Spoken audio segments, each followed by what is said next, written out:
20 questions today. Isn't it 19? Oh yeah, I guess it is 20. Well, I guess it's technically like yeah, because those first two are whatever. All right. So let's read. So you're going to want to have that other, what I took this because my husband was out of town and my kids are on spring break and I was like, I didn't know if I was going to be able to figure it out before then, but I missed a few, but you definitely need that Excel spreadsheet. Okay. Which one was it? It's the categorical data analysis. Yeah. Categorical. Okay. And when I did it the first time, I had forgotten to put in a couple of things. And now as I'm going back through, it's obvious that's why I missed it. So. Okay, let's, so this first one says, out of 70 females in the sample, 52 can taste PTC. Out of 59 in the sample, 42 can taste PTC. So what's the sample size? It's 129, right? Well, you have to do it individually because you have to do P1 and P2. So P1 is the girls and P2 is the boys. Okay. Yeah. And then we want, what's the proportion? Is it, we want who can taste PTC, right? So 52 out of 70? Yeah. So P1 is 52 over 70, yeah. Okay. So use the data in the table to find P hat. P hat 1 is the 52 divided by 70. Mm-hmm. Let's see, what is that? Divided by 7. 0.743. 0.743. Okay. Just so in case you guys do the same thing I did. So if you have the spreadsheet open and you put in the inputs, the X1, N1, X2, N2, you have to make sure from the very first to do the whole type of test because I hadn't done that part. Yeah. And so then P hat 1 was right, but then P hat 2 was some weird number and I put that in and it was wrong. So you have to make sure that it's the confidence level is 0.95 and the type of test is not equal to, and then all the values are correct. Oh. But I didn't do that because I'm like, oh, they haven't asked me that yet, but it totally messed it up. So just for future reference. So which set of hypotheses is appropriate for addressing the research question? Is the proportion of females who can taste PTC different from the proportion of males who can taste PTC? So P1 is not equal to P2. Wait, right. What for 4? Sorry. And it's P hat or is it P? It's P hat. Okay. What did you get for 4? Because I thought I was still working on 4. 4 was 0.712. Okay, yeah. That's what I got. And then 5 is the last one? 5 is the first one. Oh, it's the first one. So it's it's not P hat.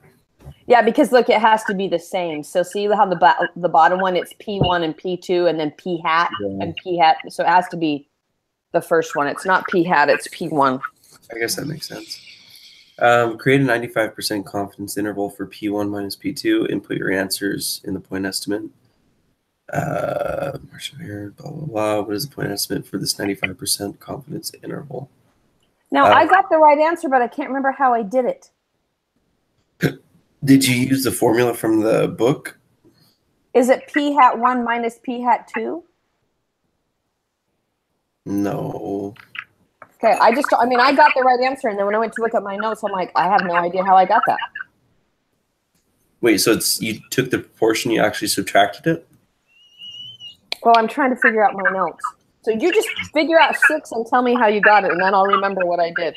All right.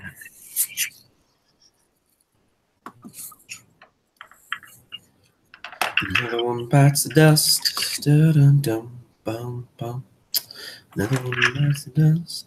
Dun-dun-dum-dum-dum. And another one's down, and another one down. Another one bites the dust. Hey, I'm gonna get you to another one bites the dust.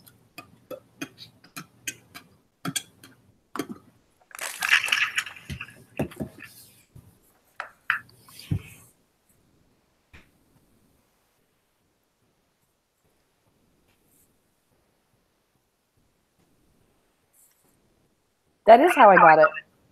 By P1 minus. I did P hat 1 minus P hat 2. That is so strange. All right. So point. But I was trying to look at my notes or something for something that said that's how you're supposed to do it. 6 is point. Because I got 0.031. That's what I got. That's a. So 0.031. Yeah. Well, that's not much of a difference. All right. What's the margin of error? Well, that one we'd actually have to do the formula for. Mm-hmm. Mm-hmm. Let's see which one's the formula.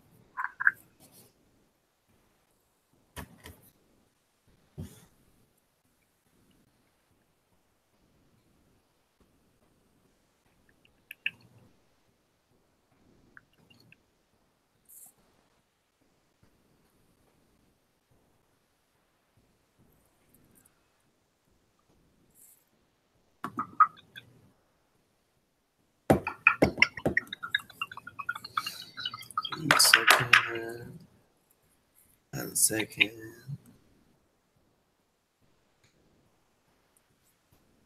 Oh, that's a really big formula just to get the Z-score. Wow. Well, you don't need the Z-score. Right. No, I just saw the formula. I was like, that's really big formula. At least in the book, it's big. I don't see.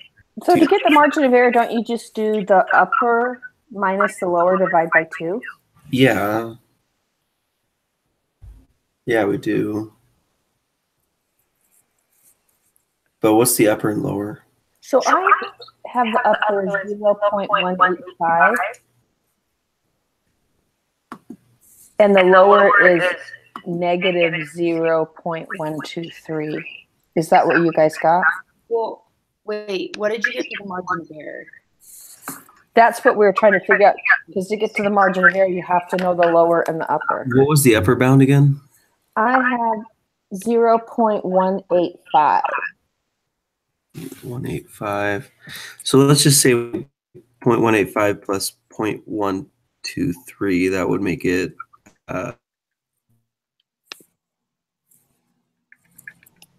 let's see, let's add that. 0.123 plus 8.5. So 0.308 divided by 2 is 0.154. That would be the margin of error. Okay. Did you get that? No, well, I got the 0.30. I got the 0.308 and didn't divide it by 2, and I got it wrong. So I think you're right. So the lower.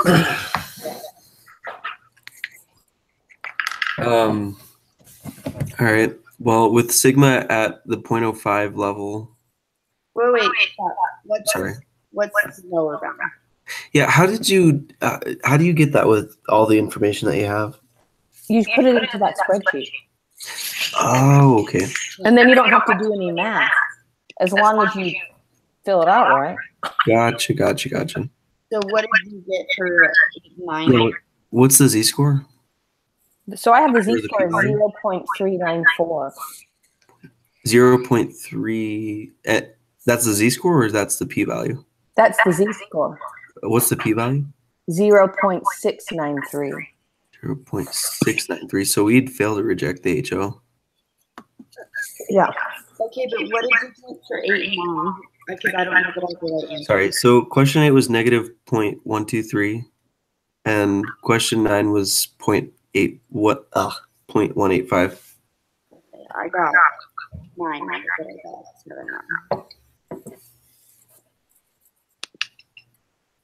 And it's failed to reject HO or failed to reject HA.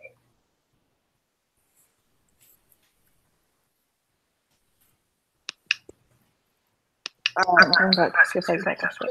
10 was the first one. Was it A and C? So y'all ready to go on? Where are we at, everybody? For me? Mm-hmm. So was 10 A or was it C? Because I failed to reject the null because the p-value is 0.6 something. Is the null O? Question 11, if y'all are ready. Which of the following statements best describes the outcome of this study? There is insufficient evidence to suggest that the true proportion. Wait, the whole point was that it was not like it was different from, right? Right. Okay, so I think it's number 4. I think it's number 4 too. There is insufficient evidence to suggest that the true proportion of the females who can taste PTC is different.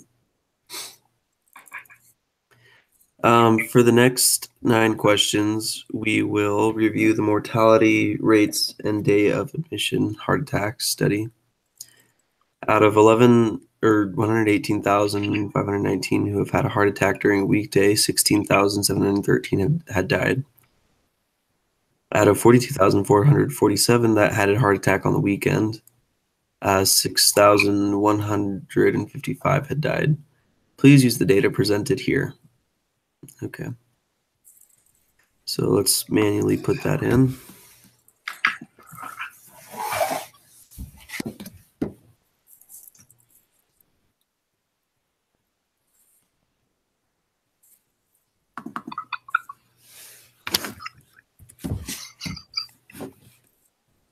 So X1 would be died, right? Mm-hmm.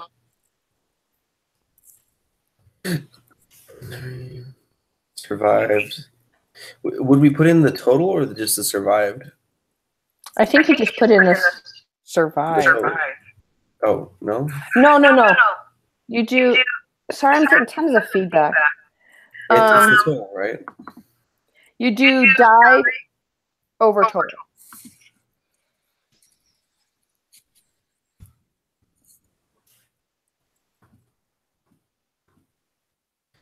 $42, $4.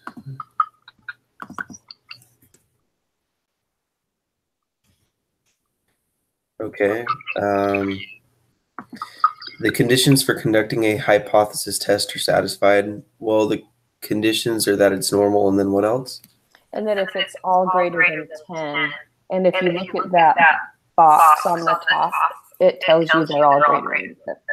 Yeah. So it's true for 12.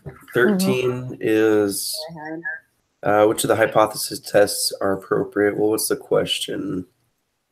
The question is the proportion of patients who have a heart attack and are admitted to the hospital on a weekday who die lessen? So it's less than the proportion who are on the weekend. So weekday lessen weekend. So the last. Yes. Yep, the last one. Okay. Use the data to find the P1. Well, P1 is P hat 1 is 0.141. 0.14. Yeah, that's what I said. Sorry, 0.141. Okay. And then P2, what was that? You're super ugly, Ricky, so that's why I can't hear you quite well. What? What was P2? 0.145. 0.145? Uh-huh. And then the z-score, well, let's check here. I have the z-score as negative 2.02. Yeah. Yep. Okay.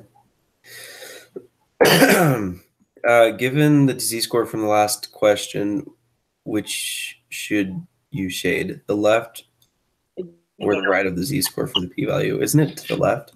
Yeah, because it's less than. Okay. What is the p-value for this test? I have 0.022. Yep. Okay. What is the decision for this test? Reject the null hypothesis. So what it's saying is that if you're admitted on a weekday, you're more likely to die. Right. Or sorry, if you're admitted on the weekend, you're more likely to die. People on weekdays die less than people who die on weekends. So there is sufficient evidence to conclude that the proportion of patients who have a heart attack and are admitted to the hospital on a weekday who die is less than. So I have the second one. I think it's the third. Or sorry, there is sufficient. Yes, you're right. It's the third one. Oh, wow. Are we done already? Yeah. So submit it and see what we got. That's really fast.